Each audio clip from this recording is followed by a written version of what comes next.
5 আগস্টের পর থেকে শিক্ষার্থীদের মধ্যে একটা অন্যরকম ভাবনা যে তারা ক্লাসে উপস্থিত না হওয়ার একটা টেন্ডেন্সি প্লাস শিক্ষক এবং শিক্ষার্থীদের মধ্যে একটা হৃদ্যতার সম্পর্ক ছিল যে আগে, সেটা আমি এখন আর দেখতে পাই না। আমি বিভিন্ন স্কুলে যাই, যখন আলাপ করি, শিক্ষকদেরকে আ বা একটু অন্যরকম মনে হয় যে উনারা শিক্ষার্থীদের প্রতি যে আগের চেয়ে আন্তরিকভাবে তাদেরকে গ্রহণ করা, কাছে টেনে নেওয়া, সেই জায়গাটা একটা গ্যাপ তৈরি হয়ে গেছে। আপনারা অনেক কিছু বিষয় বুঝেন বা জানেন যে ফল বিপর্যয়ের কারণগুলো কি।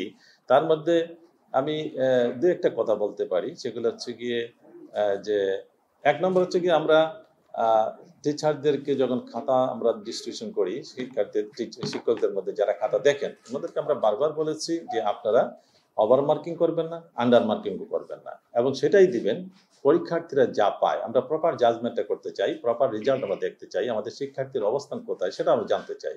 কারণ যদি আমরা একটা প্রোগ্রাম নেই যে তাদেরকে ডেভেলপ করতে হবে, তাহলে কোন জায়গায় আমাদের লেগেন্সটা আছে সেটা আমরা ধরতে হবে, ফাইন্ড আউট করতে হবে। সেইজন্য আমরা বারবারই বলেছি যে আমাদের প্রকৃত চিত্রটা আমরা বের করে নিয়ে আসতে চাই। আমরা সেই জায়গাতেই কাজ করেছি এবং আমাদের শিক্ষকরা সেভাবেই খাতা দেখেছেন, মূল্যায়ন করেছেন এবং সেটাই হচ্ছে গিয়ে আমার কাছে মনে হচ্ছে যে এটাই হচ্ছে আমাদের প্রকৃত চিত্র। সারা দেশে সবগুলো বোর্ডেরই একই রকম চিত্রটা ফিরে আসছে। তো এর পেছনে আরো অনেক কারণগুলো আছে। যেমন আমাদের শিক্ষার্থীরা রেগুলার ক্লাসে উপস্থিত হয় না। এটা একটা বড় কারণ। প্রত্যন্ত অঞ্চল থেকে শুরু করে অর্থাৎ উপজেলা লেভেল থেকে জেলা লেভেলেও এইচএসসি বিশেষ করে যখন উচ্চ মাধ্যমিক শিক্ষার্থীরা ভর্তি হয়, তারপর যেন স্কুলে যেরকম ক্লাসে যাওয়ার একটা টান থাকে বা ক্লাসে প্রেজেন্স থাকে, উচ্চ মাধ্যমিক শ্রেণীতে শিক্ষার্থীরা সেভাবে ক্লাসে যেতে চায় না। এই যে ক্লাসে অ্যাবসেন্ট থাকাটা, এটা হচ্ছে গিয়ে আরেকটা বড় বিপর্যয়ের কারণ। কারণ আমাদের লেখাপড়ার মাধ্যমটা হচ্ছে গিয়ে ক্রিয়েটিভ। অর্থাৎ আপনার আ যে উদ্দীপকের মাধ্যমে যেটা বিষয়গুলো হচ্ছে শিক্ষক ক্লাসে আলোচনা করবেন এবং বোঝার বিষয়। সেটা যদি উপস্থিত না থাকে, না বোঝে, তাহলে সে কিভাবে আনসার করবে? উদ্দীপক জিনিসটাই তো সে বুঝবে না। তাকে বুঝতে হলে ক্লাসে যেতে হবে। তো এই অ্যাবসেন্টটাই কিন্তু তাদেরকে আমাদের বিপর্যয়ের আরেকটা কারণ হতে পারে।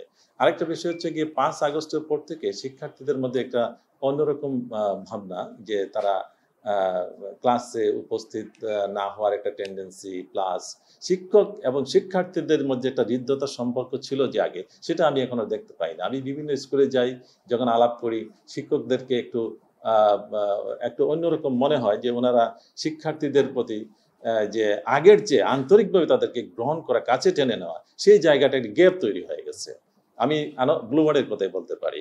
ব্লু বার্ডে আমি আগে যেভাবে দেখছিলাম, শিক্ষার্থীদেরকে স্যাররা যেভাবে শাসন করতে পারতেন, এখন কোনো টিচার কোনো শিক্ষার্থীকে শাসন করে না। শাসন ছাড়া তো কেউ বড় হতে পারবে না, লেখাপড়া শিখতে পারবে না। এই জায়গাটা আমাদের একটা গ্যাপ হয়ে যাচ্ছে। এই জায়গাটাকে আমরা পূরণ করতে হবে। যেভাবে হোক শিক্ষক এবং শিক্ষার্থীর মাঝে যে গ্যাপটা আছে সেটা যদি পূরণ না হয়, তাইলে আমাদের লেখাপড়ার বিপর্যয়টা কিন্তু আরো দীর্ঘায়িত হবে।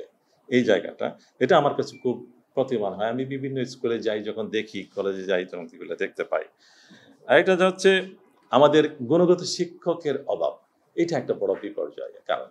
আমরা পর্যাপ্ত শিক্ষক পাই না উপজেলা লেভেলে। জেলা লেভেলে হয়তো আমরা ইংরেজির ভালো টিচার পাই। কিন্তু উপজেলা লেভেলে আমরা ইংরেজির টিচারই পাই না। ভালো তো দূরের কথা, গুণগত মান তো দূরের কথা, আমরা ভালো টিচারই পাই না। ইংরেজি শিক্ষক পাওয়া যায় না। যেমন হিস্ট্রি টিচাররা ইংরেজি পড়াচ্ছেন। ইকোনমিক্সের টিচাররা ইংরেজি পড়াচ্ছেন বিভিন্ন কলেজে, এগুলা এইরকম চিত্র। এগুলো আপনারাও জানেন, আপনারা দেখেন বিভিন্ন কলেজে, প্রত্যন্ত অঞ্চলের কলেজগুলোতে এই অবস্থা চলতেছে। তাইলে সেখানে আমরা যদি তা যে মানে পাসের হার শুধু না, আমরা শিক্ষার গুণগত মান বৃদ্ধি করার জন্য আমাদের প্রপার শিক্ষক অর্থাৎ নিয়োগ দিতে হবে। এবং যেটা আমি গত এসএসসি পরীক্ষার রেজাল্টের ফল প্রকাশের সময় বলেছিলাম যে আমাদের শিক্ষকদের জন্য ট্রেনিং এর ব্যবস্থা করার বিষয়টা, সেটা আমরা উদ্যোগ নিয়েছিলাম এবং সেটা ট্রেনিং শুরু হয়ে গেছে। অলরেডি এসএসসির ৬টা ব্যাচ ট্রেনিং শেষ হয়েছে। যারা প্রশ্ন তৈরি করবেন, প্রশ্ন মডারেশন করবেন এবং প্রশ্ন মডারেশনের দায়িত্বে থাকবেন ওনারা। তা আমরা আগামী নভেম্বরের ১৫ তারিখ থেকে এইচএসসির টিচারদেরকে আমরা প্রশিক্ষণের আওতায় নিয়ে আসতে চাচ্ছি এবং নিয়ে যাব। আমাদের অলরেডি আমাদের প্রোগ্রাম সেভাবে সেট হয়ে গেছে। আমরা চাচ্ছি যে এইচএসসির অন্তর্কে শিক্ষকদের ট্রেনিং এর একটা ব্যবস্থা নিয়ে যাতে প্রশ্নের গুণগত মান বৃদ্ধি পায়, যাতে শিক্ষকরা তাদেরকে, বিশেষ করে ট্রেনিং প্রাপ্ত শিক্ষকরা নিশ্চয়ই তাদের অভিজ্ঞতাগুলো কাজে লাগিয়ে ক্লাসের মান শিক্ষার্থীদের মধ্যে নিজের যে অভিজ্ঞতা সেটা শেয়ার করবেন, সেই প্রত্যাশা নিয়েই কিন্তু আমাদের এই ট্রেনিং এর ব্যবস্থাগুলো।